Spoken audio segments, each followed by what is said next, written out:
Hello दोस्तों, हमारे YouTube channel पर आप सभी का स्वागत है। आज हम प्रैक्टिस करने वाले हैं ऐसे इंग्लिश के वर्ड्स जो आपको शॉपिंग करते हुए काम में आने वाले हैं। आप अक्सर बाजार जाते हैं, शॉपिंग करते हैं और आपको अगर वहां पर इंग्लिश बोलनी है तो आप इन शब्दों के हेल्प से इंग्लिश बोल पाओगे। चलिए इन शब्दों को हम अभी सीखना शुरू करते हैं। चलिए दोस्तों, अभी हम सीखने वाले हैं 40 ऐसे नए वर्ड्स जो कि आपको शॉपिंग करते हुए बोलनी चाहिए। ठीक है, जैसे सबसे पहले जो हम मूल्य कहते हैं दोस्तों, उसको इंग्लिश में कहते हैं प्राइस। प्राइस मतलब मूल्य, किसी भी चीज का दाम। ठीक है, रसीद को हम कहते हैं दोस्तों रिसीट। क्या कहेंगे? रिसीट। बहुत सारे बच्चे इसे रिसिप्ट कहते हैं जबकि पी साइलेंट होता है, तो इसे हम कहेंगे रिसीट। फिर क्रेडिट कार्ड आप सभी जानते होंगे, क्रेडिट कार्ड से हम शॉपिंग कर सकते हैं, फिर बाद में हमें बिल पे करना होता है, वो कहलाता है क्रेडिट कार्ड। यहां आप उसकी स्पेलिंग देख सकते हैं। फिर जो छूट मिलती है हमको सामान खरीदते वक्त 10%, 15%, 20%, ऐसे शब्दों को हम इंग्लिश में कहते हैं डिस्काउंट। क्या कहेंगे? डिस्काउंट। और इसको रीडिंग करना भी बड़ा आसान है, DIS काउंट। और अगर आपको दोस्तों स्पेलिंग याद रखने में मुश्किल होती है या रीडिंग करने में प्रॉब्लम होती है तो हमारे चैनल पर विजिट करिए। मैं नीचे लिंक दे दूंगा जहां पर हमने रीडिंग के लिए एक नया सीरीज शुरू किया हुआ है, जहां हम सिखाते हैं कि कैसे अक्षरों को हम शब्दों में बदलते हैं, मतलब एक एक अक्षर के अलग अलग साउंड, और उन साउंड को मिला करके हम नए शब्द कैसे बनाते हैं, या किसी भी शब्द के साउंड के बेस पर हम स्पेलिंग कैसे लिख सकते हैं या याद रख सकते हैं। चलिए वापस आते हैं इस पर। परीक्षण करने को दोस्तों कहते हैं ट्राई ऑन। मतलब अगर आपने कोई कपड़ा खरीदा और उसे आप ट्राई करना चाहते हैं, उसे आप देखना चाहते हैं कि वो आप पर कैसे होते हैं, फिट या नहीं, सो आप ट्राई ऑन कर सकते हैं। So I am going to try on the shirts, मतलब मैं इन शर्ट्स को ट्राई करने जा रहा हूं। और उसके लिए आप कहां जाते हैं? उसके लिए आप जाते हैं ट्रायल रूम पर। ट्रायल रूम, जहां पर आप कपड़ों को चेंज करके देखते हैं। बहुत सारी जगहों पर उसको चेंजिंग रूम के नाम से भी मेंशन किया है, कहीं पर वो चेंजिंग रूम के नाम से भी आपको दिख जाएगा, ट्रायल रूम, चेंजिंग रूम। ठीक है, आप अगर चेंज करने जाएंगे तो इन दो वर्ड्स का इस्तेमाल करिए। आप पूछिए दुकानदार से कि सर ट्रायल रूम कहाँ है, where is the trial room या where is the changing room. ठीक है, फिर है फिटिंग रूम, जहां पर आप अपने कपड़ों को फिट होने के लिए देते हैं या फिर आप जहां पर भी चेक करते हैं, that is called fitting room, जहां पर आप फिटिंग चेक करते हैं या फिटिंग कराते हैं। नेक्स्ट है साइज, तो ये है साइजेस। यहां पर आप एक के बारे में बात करेंगे तो साइज, और एक से ज्यादा के बारे में बात करेंगे तो साइजेस। जैसे आपको अगर पूछना है कि इस शर्ट के और भी साइजेस हैं क्या, तो ये तो बड़ा आसान सा काम है। वापसी करना, अगर आपको किसी चीज को वापस करना है, कोई पसंद नहीं आया आपको कोई सामान, आप यूज करेंगे रिटर्न। फिर मदद के लिए आप किसी को बुलाएंगे हेल्प के लिए। आप सपोज मॉल में गए हैं और आपको कोई किसी चीज का प्राइस समझ में नहीं आ रहा है या आपको कोई प्रोडक्ट नहीं मिल रहा है, सो आप हेल्प के लिए दूसरों को बुलाते हैं, मदद के लिए, तो वो है हेल्प। फिर रंग के लिए हम वर्ड यूज करते हैं दोस्तों कलर। यह है अमेरिकन इंग्लिश की स्पेलिंग, हम यहां भारत में यूज करते हैं COLOUR। ठीक है, ये है ब्रिटिश इंग्लिश जहां पर हम यू का इस्तेमाल करते हैं। सो ये है अमेरिकन और ये है ब्रिटिश, आपको ये वाले वर्ड को यूज करना है। ठीक है, इसमें कंफ्यूज नहीं होना है, बट ये जो शब्द है ये भी बिल्कुल करेक्ट है। ठीक है, आपको कोई नहीं रोक रहा है यूज करने से। फिर है बिक्री को हम कहते हैं सेल लगता है, वहां पर बिक्री होती है। सेल में हम डिस्काउंट में सामान लेते हैं। ठीक है, फिर बिक्री क्या है? सेल का मतलब बिक्री। खरीदने को हम इंग्लिश में कहते हैं बाय करना, बाय मतलब खरीदना। ठीक है, BUY, बाय। इसका सेकेंड और थर्ड फॉर्म अगर आपको सेंटेंस बनाना है तो वो होता है बॉट, क्योंकि ये वर्ब है, और थर्ड फॉर्म भी होगा bought. So buy, bought. I am buying new shirts, मैं नए कपड़े खरीद रहा हूं। फिर बेचने हैं तो सेल। ठीक है, आप जहां बाय करते हैं दुकानदार वहां पर क्या करता है? सेल करता है। फिर ग्राहक को क्या कहते हैं? Customer, CUS, customer. ठीक है, स्पेलिंग याद रखना बड़ा ही आसान है। अगर आपको स्पेलिंग में दिक्कत होती है तो हमारा रीडिंग का सेशन का लिंक डिस्क्रिप्शन बॉक्स में है, वहां से ट्राई करिए। नकदी को हम कहते हैं कैश। आजकल दो तरीके से सामान खरीदे जाते हैं, एक कैश में और दूसरा ऑनलाइन। ठीक है, आप गूगल पे, फोन पे, किसी भी ऐसे मोबाइल एप्लीकेशन की मदद से पेमेंट करते हैं या फिर आप खरीदते हैं कैश में।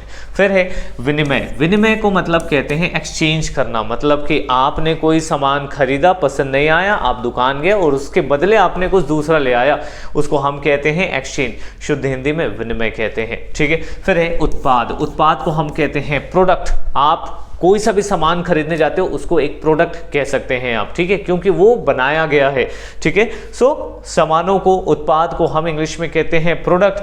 खरीदारी को हम कहते हैं शॉपिंग। शॉपिंग। अब लिखते वक्त एक चीज का ध्यान रखना, यहाँ डबल पी आता है, ठीक है, बहुत सारे ये मिस कर जाते हैं। सो ये वर्ड है शॉपिंग। फिर भुगतान करना मतलब कि पेमेंट करना, पैसे देने को हम कहते हैं पेमेंट करना, ठीक है, पेमेंट। फिर नेक्स्ट है पेशकश। पेशकश मतलब ऑफर। जब आप दुकान जाते हो ना तो वो आपको अलग अलग तरीके से ऑफर देते हैं, ये खरीद लो, इसके साथ ये फ्री है, 10% का डिस्काउंट है, 50% का डिस्काउंट है, ये ऑफर है। वो पेशकश देते हैं आपको कि आप उनके प्रोडक्ट को खरीदिए, ठीक है, या उनकी सर्विस को लीजिए। चलिए चलते हैं अगले वर्ड की तरफ। यहाँ पर वर्ड की हमारी एक और लिस्ट है। अब जो नेक्स्ट है मूल्य टैग, जो कपड़ों पर या सामानों पर एक छोटा सा टैग लगा होता है जहाँ पर उसकी कीमत लिखी होती है, उसे हम कहते हैं प्राइस टैग। क्या कहेंगे? Price tag. अगर आप चाहते हैं कि आपका जो पैसा है, आपका जो मनी है वो वापस आ जाए तो वो होगा रिफंड। रिफंड। आपने कोई सामान खरीदा मोबाइल्स एप्लीकेशन से, जैसे कि अमेजन से, फ्लिपकार्ट से, तो वहां आप डालते हैं ना रिफंड का ऑप्शन, वैसे ही आप दुकानदारों से भी रिफंड ले सकते हैं, आप अपने पैसे की वापसी कर सकते हैं, मतलब ले सकते हैं। नेक्स्ट है गुणवत्ता। गुणवत्ता मतलब क्वालिटी। क्वालिटी, आप चीजों को अलग अलग क्वालिटी के हिसाब से, अलग अलग रेट के हिसाब से जज करके लेते हैं। आपको अच्छी क्वालिटी का चाहिए, अच्छी क्वालिटी मतलब कि अच्छी गुणवत्ता वाली चाहिए जिसमें अच्छे अच्छे गुण हो, वो है क्वालिटी। फिर मात्रा, कितनी मात्रा में खरीदना। आप कोई सामान खरीदने गए जिसको आप गिन नहीं सकते हैं, वो अनकाउंटेबल होगा, 1 किलोग्राम, 2 किलोग्राम, 10 किलोग्राम। आप कितनी मात्रा में चाहते हैं, कितनी क्वांटिटी में चाहते हैं, क्या कहेंगे इसे? क्वांटिटी। फिर विविधता। विविधता का मतलब वैरायटी, जैसे एक ही कपड़े के अलग अलग कलर्स हैं, वो उसकी वैरायटी होती है, ठीक है, या फिर अलग अलग कपड़ों की वैरायटी, अलग अलग सामानों की वैरायटी, अलग अलग जूतों की वैरायटी। आप किसी भी चीज के लिए वैरायटी पूछ सकते हैं कि क्या मुझे इसके कुछ वैरायटी देखने को मिलेगी, variety, may I see some more varieties on this, कुछ और वैरायटी मुझे देखने मिलेगी क्या। ब्रांड। ब्रांड को हम इंग्लिश में ब्रांड ही कहते हैं। बाजार को हम कहते हैं मार्केट। फिर दुकानदार को कहते हैं शॉपकीपर। शॉपकीपर, ठीक है। वारंटी। वारंटी वो चीज है जो आपको दी जाती है किसी सामान के लिए, 1 साल 2 साल की वारंटी होती है, ये आपको मिलती है, वारंटी, ठीक है। फिर है खरीदी। खरीदी को हम कहते हैं परचेज। खरीदी को परचेज कहते हैं, ठीक है, स्पेलिंग भी बड़ी आसान है, परचेज, ठीक है, परचेज।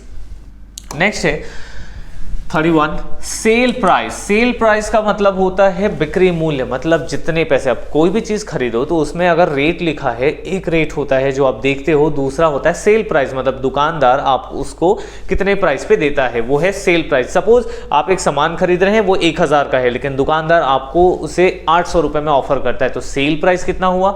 800 रुपीज का, वो होता है। खरीदारी की टोकरी, इसको हम कहते हैं शॉपिंग कार्ट। शॉपिंग कार्ट, जब मॉल्स वगैरह में जाते हैं, बड़े शॉप्स में जाते हैं, तो वहाँ एक छोटा सा बास्केट मिलता है, एक टोकरी मिलता है, जिसे लेकर के आप सारे सामान इकट्ठा करते हैं, उसे हम कहते हैं शॉपिंग कार्ट। फिर है पंक्ति। पंक्ति का मतलब होता है आइल, जब चीजों को लाइन से जमा दी जाती है तो वो कहलाता है आइल, यहाँ पे एस होता है साइलेंट, आइल, ठीक। फिर है कैशियर। कैशियर वो इंसान है जो कैश में डील कर रहा है, मतलब कि वो जहां पर काउंटर होता है, जहां पर वो पैसे लेने देने का काम करे, वो कैशियर कहलाता है। यहां पर आप अपने पैसे देते हैं और जो चेंज है वो रिटर्न लेते हैं। फिर चेकआउट करना। चेकआउट करना मतलब आपने कौन कौन सा सामान खरीदा है, या आप काउंटर में जाते हैं और चेकआउट कराते हैं, मतलब कि आप अपने सामान को, उसके सामान से आप अपने उसके बिल बनवाते हैं, दैट इज चेकआउट। फिर साफ सफाई। साफ सफाई को हम कहते हैं क्लियरेंस। क्लियरेंस एक साफ सफाई होता है जब कंपनी में साल भर में बहुत सारा सामान पड़ा है, अब वो चाहती है कि वो उसे बेच दे, तो लगता है क्लियरेंस सेल, ठीक है, क्लियरेंस सेल। जब कंपनी के पास बहुत सारे सामान हो जाते हैं, वो चाहते हैं कि अब उसको इन्हें बेचना है, तब मिलता है अच्छा खासा डिस्काउंट, क्लियरेंस सेल। फिर है वितरण। वितरण होता है डिलीवरी, जब आप कोई सामान खरीदते हैं तो डिलीवरी बॉय आता है, डिलीवरी करके जाता है, तो उसे हम डिलीवरी कहते हैं। फिर है प्रदर्शन। प्रदर्शन का मतलब होता है डिस्प्ले। प्रदर्शन का मतलब डिस्प्ले। जैसे आप जब दुकानों में जाते हो तो बहुत सारी चीजें आपके आंख के सामने लगी होती है। सपोज आप टीवी खरीदने गए तो वहां 20-25 टीवियां लगी होती हैं, उसको कहते हैं उन्होंने डिस्प्ले किया है, प्रदर्शित किया है। वैसे ही जब आप मॉल जाते हैं, दुकान में जाते हैं, तो वह चीजों को बड़े अच्छे से अरेंज करके बहुत अच्छे तरीके से आपको दिखाते हैं, वो है डिस्प्ले। फिर है मुद्रा संवर्धन दर, एक्सचेंज रेट। एक्सचेंज रेट क्या होता है? एक्सचेंज रेट बेसिकली ये मार्केट से रिलेटेड नहीं। जब आप किसी दूसरे देश को जाते हैं तो वहां पर आपका जो पैसा है यहाँ रुपीस में चलता है, आप सब जो अमेरिका चले गए वहां डॉलर में चलता है, तो दोनों के बीच में कितना डिफरेंस है? 1 रुपए और 1 डॉलर, ऐसा तो नहीं होता ना, ठीक है। 1 डॉलर की कीमत लगभग 80 से 85 रुपए होती है, इसी को हम कहते हैं एक्सचेंज रेट, ठीक। फिर है कैरी बैग। कैरी बैग का मतलब होता है थैला, जिसमें आप सामान लेकर आते हैं, थैला, उसे इंग्लिश में हम कहते हैं कैरी बैग। चलिए, होप आपको ये जितने भी वर्ड्स हैं वो आपको इंग्लिश बोलने में बहुत ज्यादा मदद करने वाले हैं। अगर ये वीडियो इंफॉर्मेटिव लगी होगी तो लाइक जरूर करना, चैनल को सब्सक्राइब कर लो और बेल आइकन को हिट कर लो, ताकि ऐसे ही आपकी इंग्लिश इंप्रूव करने में मैं आपके लिए बहुत सारे वीडियोस बनाता रहूं और आप तक पहुंचाता रहूं। चलिए मिलते हैं अगले वीडियो में, तब तक के लिए गुड बाय, थैंक यू।